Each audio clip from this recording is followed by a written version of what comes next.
The return of Raphael. Raphael had once been full of life, sharp eyes, steady hands, and a heart that burned with purpose. But over the years, the fire within him dimmed. He turned his back on his gift, the calling etched into his bones and whispered through his bloodline to be a witch doctor, a healer of souls, and protector of balance. He chose silence over ceremony, withdrawal over wisdom. The world grew dim for him, his body grew frail, his spirit, once vibrant, became a faded echo. The people no longer came to his door, only his two dogs remained loyal and watchful, never leaving his side. They were his only companions, his link to San Lazaro, the ancient patron of the sick and forsaken. Then one night the dream came. A voice older than language summoned him.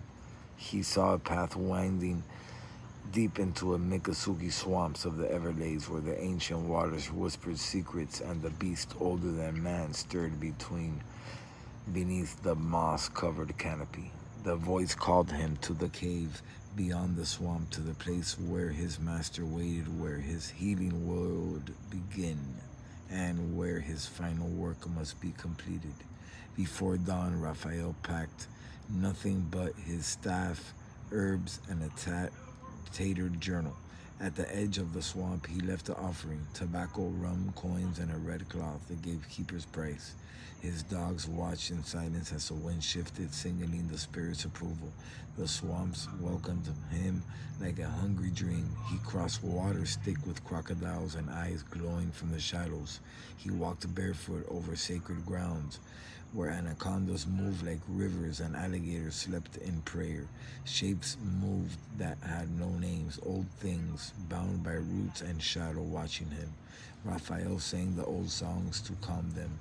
His voice crackled, but the spirits listened. Days passed, or perhaps time folded, guided by his dogs and his pulse.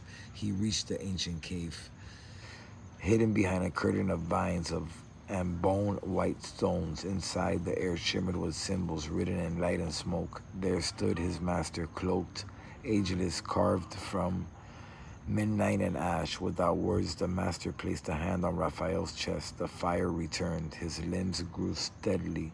His breath deepened. The blood in his veins remembered. He was not there to heal only himself. He was there to finish the cauldron, the sacred vessel that would hold the cure for what plagued the world: disconnection, hatred, and fear.